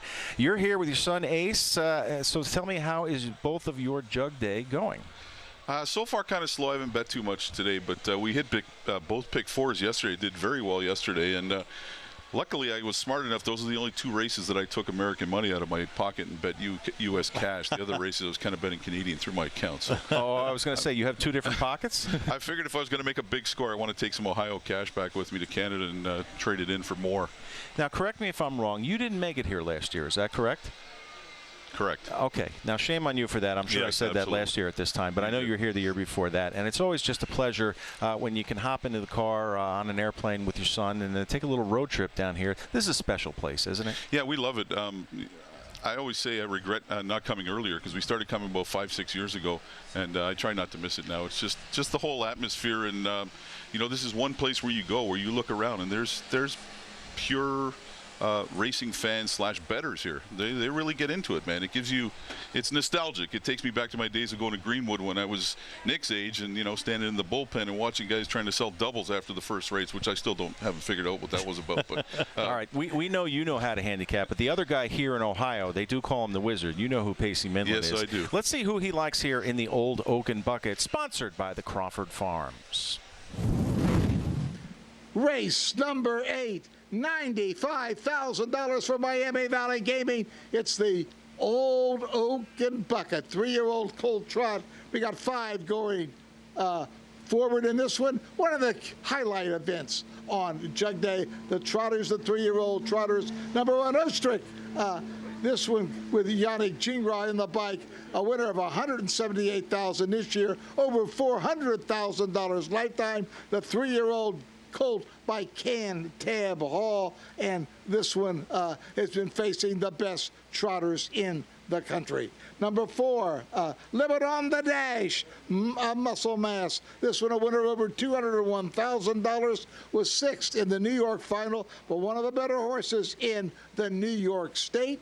Number 3, Summit in Sight, Muscle Hill, a winner of $78,000. Rounded out number 2, Mass Fortune K, a winner last started in '54 at the Meadowlands. 1, 4, 3, 2 in the Old Oaken Bucket for MVG. Trot, baby, trot.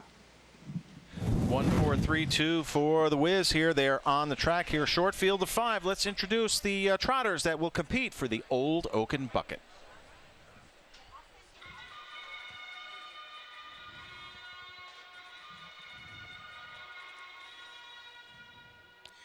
These are the horses for the 8th race. Crawford Farms, Old Oaken Bucket, 3-year-old colt and gelding trot. Purse of $95,425. Number 1, Ostrich. Christina Tactor, Jay Gorin and C. Falk. Per Ingblom trains. Yannick Gingras, the 1, Ostrich. Number 2, Mass Fortune K. Robert Key of Leechburg, Norm Parker trains. Matt Kakele drives the 2, Mass Fortune K. Number 3, Summit in Sight. Stroy Incorporated, Andy Miller Stable, Millstone Township, New Jersey. Julie Miller trains. Andy Miller, the 3, Summit in Sight. Number 4, Living on the Dash. Irvin Miller Stable. David Prushnot, T.L. Massey. Irv Miller trains. Marcus Miller drives the 4, Living on the Dash. And number 5, Union Forces. Lindy Farms of Connecticut. R.A. Rudolph, T.H. Anderson, J.D. Fielding. Domenico Sierra, the trainer. Louis Raw in the sulky. Win, place, show. Perfecta, trifecta wagering. Don't be shut out. Wager now. 4 minutes to post for race 8. You have now been introduced to the Old Oaken Bucket trotters, 3-year-old colts and geldings here for over $95,000. And folks, in that last race, the 7th race, you got an idea of just every once in a while how dangerous the sport can be when things go wrong. So we want to bring in one of our esteemed outriders, the very talented trio of ladies and horsewomen that keep us and the drivers and trainers safe out there. We welcome Missy Rothfuss. Missy, nice sunglasses too, by the way. Gotta like that. Listen, thanks so much again for keeping us all safe here at the Little Brown Jug. How often do you look forward to coming here each and every year? Oh, every year. I start planning for it about May. Get everything. I can't wait to come here. I love it here. Yeah, now you and I were chatting a little bit the other day. I don't get to see you that often, so I got a nice big hug. Thank you. I appreciate that. Anytime. Listen, you haven't had a whole lot of action so far this week, and we do hope that continues. You'd rather have it that way, though, really, wouldn't you? Oh, absolutely. Like, as much as I love chasing horses down, I don't want to see it. I don't care. I rather stand in the infield, chat to people, wave high, and do nothing all week. Yeah, if you've ever gotten a chance to see Missy in action, I don't know if it's available on YouTube. She's made some spectacular saves over the years. How many tracks have you worked at, and where are you now? I've been at the Meadows since 1996. I was still in high school. And I've rode at Poconos, Breeders' Crown. I've done a couple fairs. I've rode here. I rode Scioto years ago. I've rode a bunch of places. I can't even remember them all. Now, you were telling me about your horse, a big black one that you've got here. Give us a little bit of background there and how proud you are of him and how he's developed. I bought Salem as a 3-year-old. He's 24 now. He is a standardbred quarter horse. I hated him. God, I hated him when I started him. He was so bad. And it took him till about 8 years old, and he finally came around. I mean, he was so dirty on the track. He's a very strong, high-strung horse and very smart. About 12 years ago, he foundered on me. The vets told me to put him down. I couldn't. He was getting up to eat. And a year later, he's back on the track and still one of my best horses. That's a great story. Missy, do guys tell you when they come out for the post parade, like, hey, you know, this one's hot, you know, watch this horse? Or do you even know before that certain horses? Certain horses I know. I watch, like at the Meadows, I know how the drivers sit. I know the horses. I know how to watch the horses. Some trainers will tell me. Some of the drivers will come up and say, hey, watch this horse. Here, I have to really pay attention. I don't know the drivers and the horses as well. The last 2 days I know more because we get some of these horses at the Meadows. But right. like early in the week, I was like, had to rely on Courtney a little bit about which horses were bad. Now, I like to think that you're in charge out there, or at least I'm going to stamp you as in charge. So we just had a brief shot on the camera there of our parade marshal, Scarlett Wilder. So introduce your team to us and tell us how they're doing so far this week. Scarlett's my parade marshal. She is riding my horse, Dude. I pulled out of the kill pen it's 5 years ago. He's one of my main horses. She's also been using one of my other horse. I have T. He's an off-the-track thoroughbred or quarter horse. Courtney Beatty rides at Scioto. She is my assistant. I don't consider myself in charge. We work as a team. She's riding Jag. He is another horse I pulled out of the kill pen about 3 years ago. Everybody has a favorite Jug Week tradition, and you've been coming here long enough. I know I have mine. I can't tell anybody about it, though. Is it food? Is it a beverage? Is it a party? Give us yours. Tell us a couple of secrets, will you? A tradition. I don't know. The only thing, I guess, I am so excited to have an infield. I mean, I ride at the Meadows. We have the bottomless ravine. I'm like, I walk the infield to make sure there's no wires, no holes where I need to be. I guess that's my tradition. We've got time for one last question here. Now, please tell me you are the one responsible for bringing us this tremendous weather this week. We're not too hot. I am. Absolutely. I was praying for it and begging for it. So was I, believe me, and so was Dave, and so was Garnet, who's in here in the booth with us. Hey, listen, thanks so much for taking the time, and I appreciate your patience. I know we had you hooked up earlier. I had to take care of something else, so thanks for coming back, and let's hope that you don't have too much to do the rest of the day today. Fingers crossed. All right, Missy Rothfuss, head outrider. I'm going to at least say that and give her that title here at the Little Brown Jug. We've got stakes action coming up here, the Old Oak and Bucket, $95,000, sponsored by the Crawford Farms. 5 trotters ready to start. Old Oak and Bucket trotters. Ostrich, Mass Fortune K, Summit in Sight, Living on the Dash, Union Forces on the outside. In behind the Mike Wopkenberg starting gate. The gate swings around the turn, and here they come.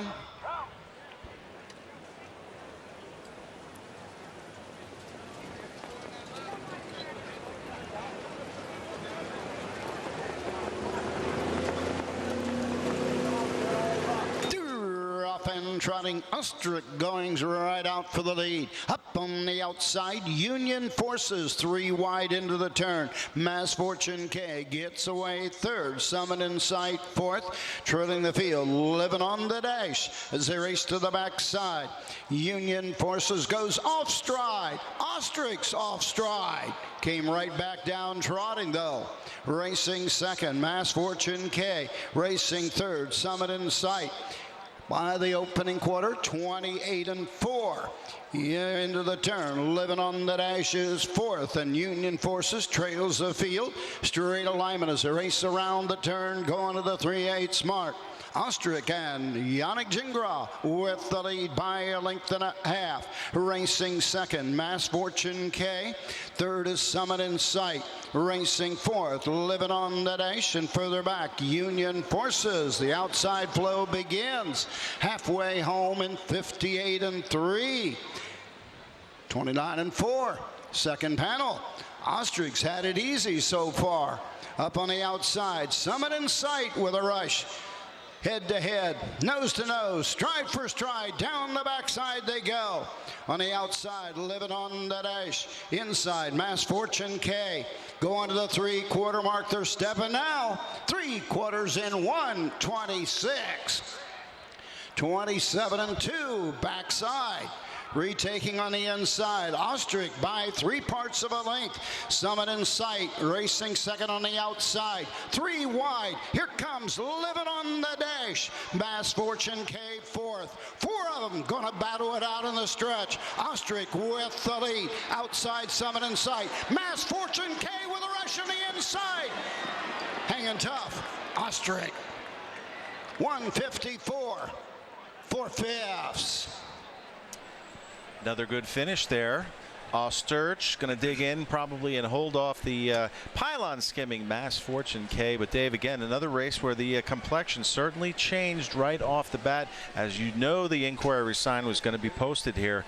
A couple of breakers here in this big stakes race. Yeah, Union Forces made a break. I'm sure we'll take a look at it, and kind of shocked Ostrich there just for a second as well. Kaylee and Yannick talking about the finish, but they were. Like Yannick held on there. Yeah, here's the start. There goes Louis-Philippe Bois with Union Forces. He's going to leave out of there pretty powerfully. He's going to try to steer his trotter into the first turn. Looks good so far. So far. And looks like he's about ready to take over the lead from Ostrich. Does he make it and fully cross over, or does he start getting a little steppy up front there? Boy, I mean, it looked like, yeah. There he goes. Oh, my. Yannick Gingras, it kind of caught him by surprise there. He had to grab up a little bit on Ostrich, but then he knows he's firmly planted on the lead there with Mass Fortune K sitting right there in the second spot. Pretty slow fractions until Andy Miller had enough of that. Here comes Summit in Sight with a big bull rush in the third quarter here. But, when you get down to that half in 58-3 and then you accelerate, you're supposed to have something left. Yeah, both Millers made big moves and then sort of flattened out. And then Mass Fortune K came from like way back here. It looked like he was dropping out of it. He didn't want any of that big third quarter. Yeah, but he came battling back up the non-existent passing lane and nearly got there. Garnet, if you could have bet right here, who would you have taken? I thought Ostrich was done. I thought he was too. I probably would have taken the 4. I actually had a few dollars on the Ostrich on the pick 3 riding just on him. I didn't feel too good at the head of the lane. I didn't either, but he's going to somehow find a way and dig in. He went inside a pylon there, but thankfully he didn't go inside too. But this brings us back to what Aaron Merriman was saying in the winner's circle of the race before, that the track's not the greatest for speed. And I noticed, like in that race, that the spot where you think Ostrich is going to kick away is when they kind of bunch up around that last turn. And we've been seeing that in a lot of races. So there's something weird about the last turn there today. All right, it's the old 1, 2, 3, 4 on the board. And guess what? The inquiry sign has been removed. So I think we're going to get an official result here. 1, 2, 3, 4, 4-5 over 4-1 over 8-1 over 3-1. Final time of the mile 154-4. A little more than a second off the stakes record held by Dennis. Here's Yannick Gingras. He was the big star at the end of the day yesterday. What a spectacular performance turned in by Warrawee U Butte. And a nice winning performance here for trainer Per Engblom. Ostrich back into the winner's circle. Sugar Valley Farm winner's circle. Home of Wells Said. Number 1, Ostrich. Christina Tactor of East Windsor, New Jersey. Goran Falk of Allentown, New Jersey. Per Engblom trains. Yannick Gingras in the sulky. 3-year-old colt became Tad Hall of here she comes. 154-4. Final half 56-1. Final quarter 28-4.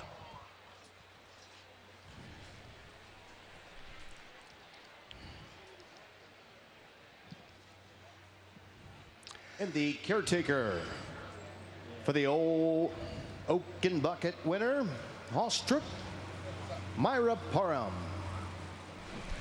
This trophy by Crawford Farms, and in the winners are going to make the trophy presentation on behalf of Crawford Farms to Ostrup, Alan Michelle Crawford.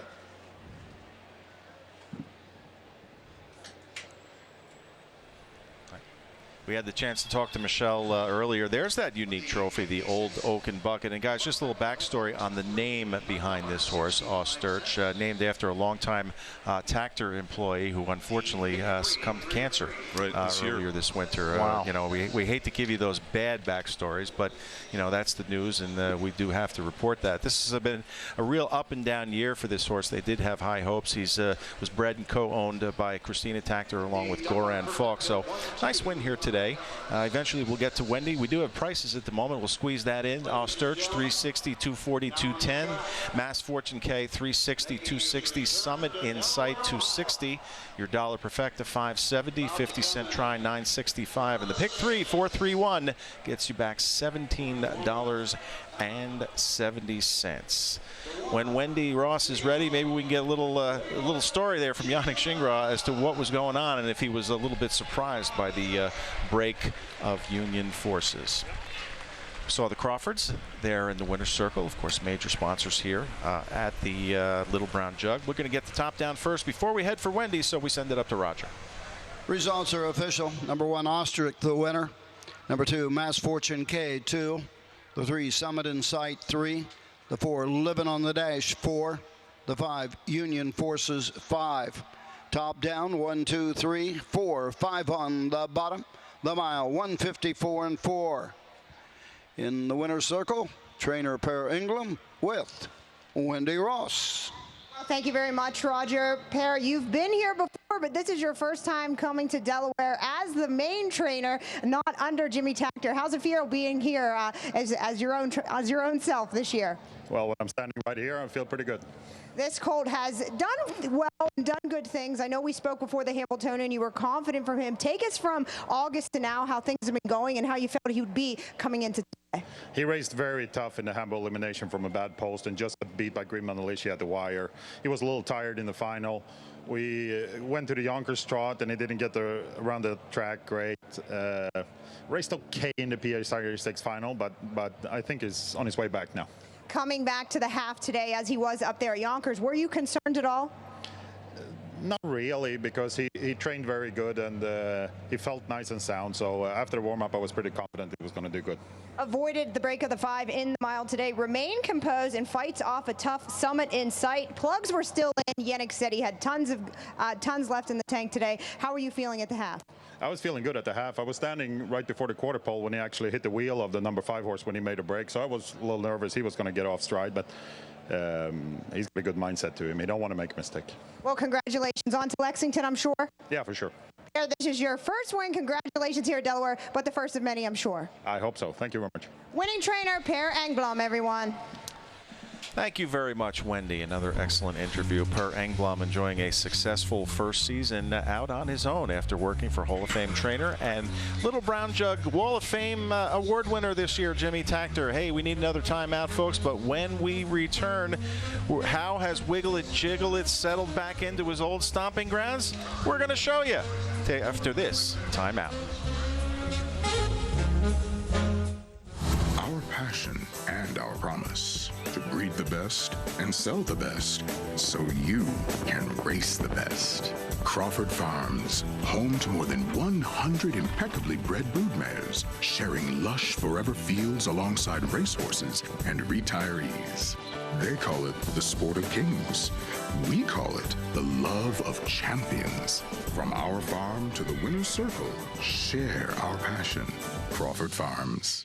Sugar Valley Farms is proud to be a part of the sports rejuvenation in the Buckeye State, dedicated to providing the best stallions available at any price point. World champion pacer Down by the Seaside joined their star-studded roster in 2018, joined by Breeders' Crown champion and Kentucky Futurity winner Creatine. Mr. Wiggles, sire of 2015 Horse of the Year and Little Brown Jug winner Wiggle It Jiggle It, and 2009 Pacer of the Year Well Said. For more, log on to SugarValleyFarmsStallions.com.